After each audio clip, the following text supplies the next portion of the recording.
আকাশে तेरी झलक शरफी सी बल्ली ने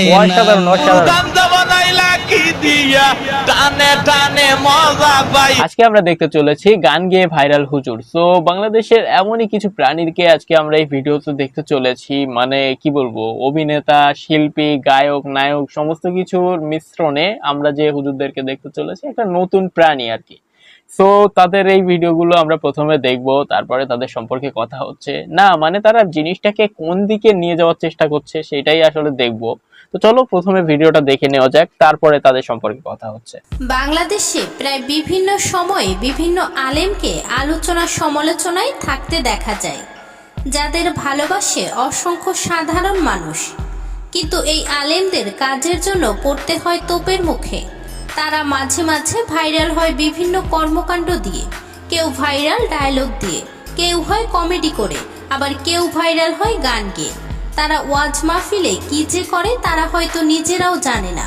তবে আজকে আমরা এমন কয়েকজন হুজুরকে দেখাবো যারা গান গেয়ে বেশি ভাইরাল হয় জনসাধারণের মাঝে। তাহলে চলুন দেখে নেওয়া যাক গায়ক হুজুরদের। প্রথমেই দেখাবো বাচ্চু আনসারীকে। রাত্রি পোহাইবার আগে বাবা গানে আসিও, আসল বিষাইয়া দিবই আমার পাশে বসিও, গাইও আমার প্রেমের গান।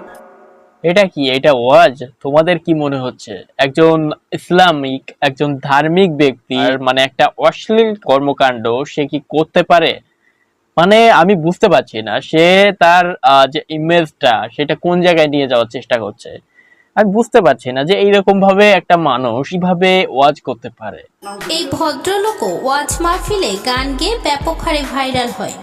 তাকে বিভিন্ন সময়ে ওয়াজ মাহফিলে গান করতে দেখা যায়। এরপর রয়েছে কারি আমানুল্লাহ সিদ্দিক। এই মানুষটি বাংলাদেশের অন্যতম পরিচিত একটি মুখ, যে খুব দীর্ঘ সময় ধরে ওয়াজ মাহফিল করে আসছে। এই মানুষটিকেও বিভিন্ন সময় বিভিন্ন ওয়াজ মাহফিলে গান করতে দেখা যায়। আসলে গিয়া দেখি পুরুষ মানুষ না, এটা হইলো আমগো পাড়ার মিছি জরি না আপা। তার এখন পর্যন্ত অসংখ্য গান ভাইরাল হয়েছে। তাকে বিভিন্ন সময়ে বিভিন্ন বিষয়ের উপর গান তৈরি করে গাইতে দেখা যায়। কোরআন কোরআন দাদা কোরআন কোরআন কোরআন কোরআন। না মানে কি বলবো, এনাদেরকে নিয়ে কি বলবো, ট্রেন্ডিং এ একটা গান আসলো, সেটাকে নিয়ে তারা ওয়াজের মাধ্যমে চালিয়ে দিল। এটা কি ভাই ওয়াজ হলো? মানে একটা ইসলামিক ধার্মিক মানুষের এইটা কোন ধরনের কাজ? আর আমরা যেমনটা জানি যে ইসলাম একটা শান্তির ধর্ম, মানে সেইটাতে এইরকম কোনো কিছু থাকবে না যেটাতে বিনোদন পাওয়া যাবে। হ্যাঁ, বিনোদনের অনেক কিছু থাকতে পারে ইসলামিক ভিতরে, তাই বলে ট্রেন্ডিং এ কোনো গান চলছে সেইটাকে ধরে এনে লাগিয়ে দিলাম, এটা ভাই কি ইসলামিক? এইটা মানে হলো কিছু একটা ব্যাপার হলো। ওয়াজ মাহফিলে গান গেয়ে কমেডি করে ভরপুর বিনোদন দেন দর্শকদের। এরপর রয়েছে গিয়াসউদ্দিন তাহিরি। বাংলাদেশের অন্যতম আলোচিত সমালোচিত আলেম গিয়াসউদ্দিন তাহিরি, যাকে বিভিন্ন সময় ভাইরাল হতে দেখা যায়, যার ডায়লগগুলো সবসময় ছড়িয়ে থাকে সোশ্যাল মিডিয়াতে, যার প্রতিটি ডায়লগ ভাইরাল হয় আগুনের গতিতে, যার প্রতিটি ডায়লগ দিয়ে তৈরি হয় নতুন নতুন গান। ডায়লগ কিংবা কমেডি সব ক্ষেত্রেই তাহিরি সেরা। তবে তাহিরি তার গান দিয়েও ব্যাপক ভাইরাল।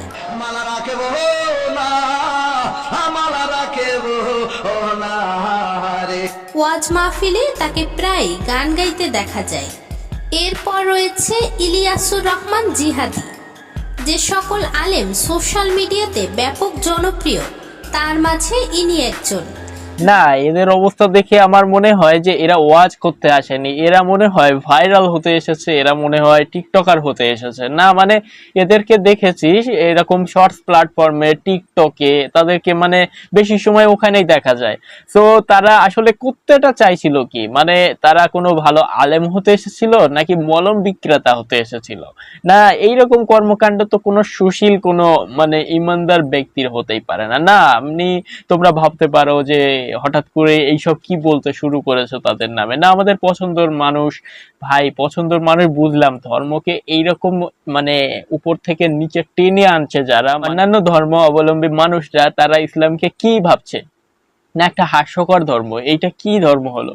না আমি বুঝলাম না, তো সেই কারণে এই জিনিসটা নিয়ে আমার কথা বলতে ইচ্ছে হলো।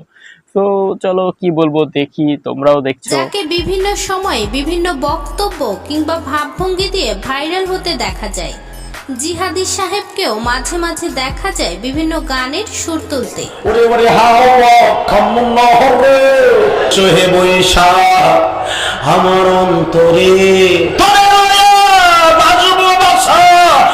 না মানে আমাদের এলাকাতেও যাত্রাপালা হয়, সেখানে যদি এরকম একজনকে নিয়ে আসা যেত, আমার মনে হয় মানে আমাদের এলাকার সব মানুষ সেখানে গিয়ে ভিড় জমাতো। না এরকম স্টেজে উঠে এরকম ওয়াজ করার নামে যাত্রাপালা করা, এইটা ভাই আমি মানতে পারছি না, মানে ভালো লাগছে না আমার যেটা দেখে মনে হচ্ছে। না এই যে এরকম মাথায় যদি টুপিটা না থাকতো, এরকম গায়ে যদি পাঞ্জাবিটা না থাকতো, তাহলে ভাই ঠিক আছে, সমস্যা নেই, একদম অসাধারণ হয়েছে আপনার অভিনয় এবং আপনার যে বলার কায়দা সমস্ত কিছু একদম একদম অসাম। কিন্তু এই যে মানে জিনিসটা আপনি ওয়াচ করছেন, এটা আপনাকে বুঝতে হবে যে এটা হাস্যকর বা হাস্যকর কোনো ঘটনা ঘটানোর জিনিস নয়। এখানে আমি মানুষকে শিক্ষা দিচ্ছি, আমাকে দেখে মানুষ শিখবে। তো এইরকম একটা ঘটনা যেন ভবিষ্যতে না দেখতে হয়, এইরকম আশা রাখবো আপনাদের কাছে। ওই আকাশে দেখো এমন কিছু গান রয়েছে জি, জি, জি, তার জি। গাওয়ার কারণে ব্যাপক হারে ভাইরাল হয়েছে সারা দেশে। ও লালো না দেহ দিলা মন দিলা না। এরপর রয়েছে বাংলার অন্যতম সেরা হুজুর গায়ক গোলাম রাব্বানী। সখীরে পার করিতে নেব না, তোমার বেলায় নেব সখী, তোমার কানের সোনা সখী গো।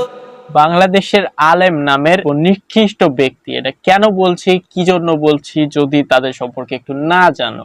না মানে ইসলাম যে এইরকম করতে বলেছে কোন জায়গায় তারা পড়ে এসেছে, কোন হাদিসে ছিল যে এরকম ভাবে এসে তোমরা গানটাকে তোমরা হাদিসের মধ্যে ঢুকিয়ে দাও, কোরআন তিলাওয়াতের সঙ্গে ঢুকিয়ে দাও।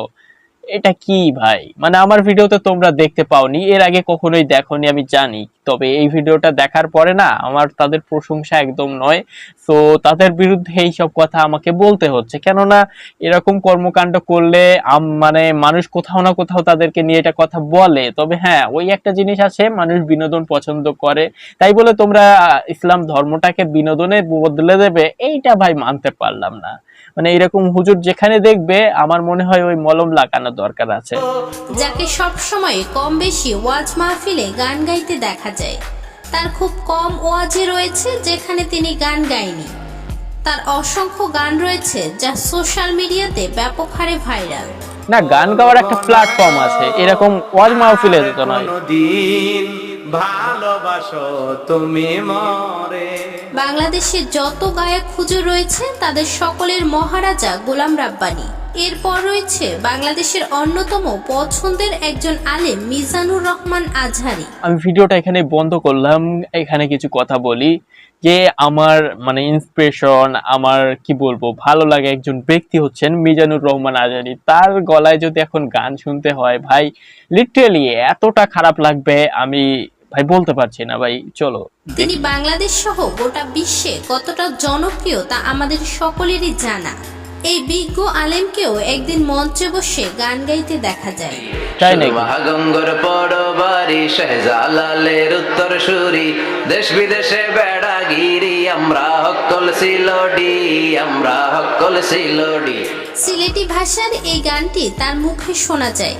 না, আসলে না, এটা না। গান নাকি শব্দের মিলন সেটা বোঝা দায়। না এটা কখনোই গান হতে পারে না। না আমার পক্ষ থেকে তাকে সবসময় যে ভালোবাসাটা ছিল সেটা আজও আছে, ভবিষ্যতেও থাকবে, কেননা তার প্রতি একটা ভরসা আছে। আর এক্ষুনি যে কথাটা সে বললো এইটা গান নয় বা এটা কোনো গানের কলিও নয়, এটা সিলেটি ভাষা, মানে সিলেটি যে ভাষা সেখানকার মানুষের ভাষায় তাদের একটা স্লোগান মাত্র। মানে আমরা বাঙালিরা যেমন আমরা শুদ্ধ ভাষায় কথা বলি, তো সেখানকার একটা এটা ভাষা, আঞ্চলিক ভাষা। তো এইটা নিয়ে কথা বলা বা গান বলে সম্বোধন করা এইটা মনে হয় না ভালো কথা হবে। কিছু চলো। কিছু আলেম রয়েছে যারা সোশ্যাল মিডিয়ার ট্রেন্ড নিয়ে ব্যাপক সচেতন। ভারতের জনপ্রিয় সং শ্রীবাল্লি, এই গানটি এক আলেমকে স্টেজে বসে গাইতে শোনা যায়। তাই নাকি? तेरी झलक शरफी सी প্রথমে দেখেছিলাম बल्ली আমরা। ने नाम আসলে হ্যাঁ এই সেই পুষ্পা মুভির গান। হ্যাঁ, আমরা অনেকে দেখি, মুভি টুভি দেখি ঠিক আছে, কিন্তু ওয়াজ মাহফিলে এরকম খোলামেলা জায়গায়, মানে যেখানে মানুষ শিক্ষা নিতে আসে, যেখানে নিজেদেরকে সংশোধন করার জন্য আসি, সেখানে মানে পূর্বে যেসব ঘটনা ঘটেছিল সেই সব সম্বন্ধে জানার জন্য আসি, তো তারা কি করতে লেগেছে মানে বুঝলাম না। ধর্মটাকে এইভাবে তারা যে পুতুলের মতো নাচাচ্ছে, এই জিনিসটা ভাই আমার কাছে ভালো লাগে। আলেমরা ওয়াজ মাহফিলের মাঝে এসব কর্মকাণ্ড করে ইসলামকে বিতর্কিত করছে।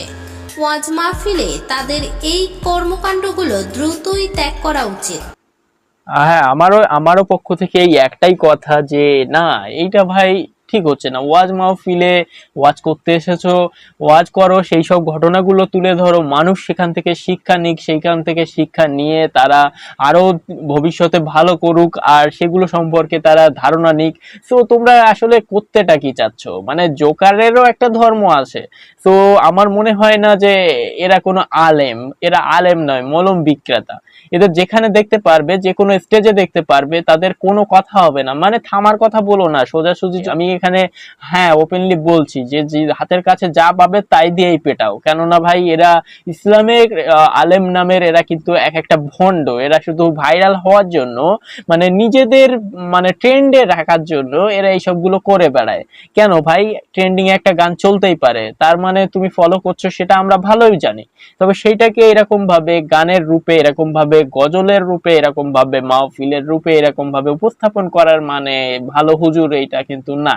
এটা ভাই মানে নিকৃষ্ট একটা মনের পরিচয় দেওয়া। মানে ইসলাম ধর্মটাকে অন্যান্য ধর্ম অবলম্বীদের কাছে হাস্যকর একটা পরিবেশের মধ্যে দিয়ে, মানে যেটা মানুষের কাছে মেসেজ যায়। তো আমার মনে হয় না যে এনারা কোনো ভালো মানের একটা হুজুর বা ভালো মানের কোনো আলেম, এরা কোনো আলেম হতে পারে না। তো আমার এর আগে এই ধরনের ভিডিও আমার চ্যানেলে তোমরা দেখোনি, তো আমারও ইচ্ছা ছিল না তাদেরকে এইভাবে ধোলাই করার। ইসলাম ধর্মটাকে তারা একেবারে যা তা করে ফেলছে। বাংলাদেশের অনেক মানুষ হয়তো এটা এন্টারটেইন করার জন্য বা এন্টারটেইন হওয়ার জন্য ভিডিওটা আসলে তারা দেখে, তাদেরকে পছন্দ করে। ভাই তাদেরকে পছন্দ করাটাই হবে। ইসলাম ধর্মটা আস্তে আস্তে না একটা খেলনার মতো তৈরি হয়ে যাচ্ছে, বা যেটাকে বলবো এক কথায় যে শেষ। এরকম ভাবে যদি ওয়াজে এসে তারা যদি এরকম করতে থাকে, হ্যাঁ আমি জানি ভিডিওটা বড় হয়ে যাচ্ছে, তাই ভিডিওটা শেষ করতে হবে। সবার শেষে বলবো যে হ্যাঁ, ওয়াজ করো, ঠিক আছে, ওয়াজ করার মতো করো, পূর্বের ঘটনাগুলো তুলে ধরো, মানে বর্তমানে যেসব ঘটনাগুলো তোমাদের চোখে খারাপ লাগছে সেইগুলো তুলে ধরো না। সেইটা শুনে, সেইটা দেখে মানুষ সচেতন হবে, সেইটা থেকে শিক্ষা নেবে। শিক্ষার কোনো কিছু এখানে আলোচনা আমি দেখছি না, শুধু তারা গান, নাচ, ডান্স, তারপরে যাত্রার মতো কিছু কাজ, এইসব সমস্ত কিছু তারা নিয়ে আলোচনা করছে, সেইগুলো নিয়ে তারা রিয়েলিটি করছে। তো সেই জিনিসটা দেখে আমার কাছে খুবই খারাপ লেগেছে, মানে এতটা খারাপ লেগেছে সেই জন্য আমার এই ভিডিওটা বানাতে হচ্ছে। যাই হোক, আজকের ভিডিওটা যারা দেখলে অনেকেই হয়তো কমেন্টে আমাকে ভুলভাল বলতে পারো, কোনো সমস্যা নেই। মানে কি বলবো, শিক্ষা নিয়েই তো তোমরা সেটাকে লিখবে কমেন্টে। তো আজকের ভিডিওটা এখানেই শেষ করছি। ভালো থাকো, সুস্থ থাকো, নিজের আশপাশটা খেয়াল রাখো, আর এইরকম ভুলভাল হুজুরদের পাল্লায় পড়ো না, তাদের থেকে শিক্ষা নেওয়ার চেষ্টা করো না।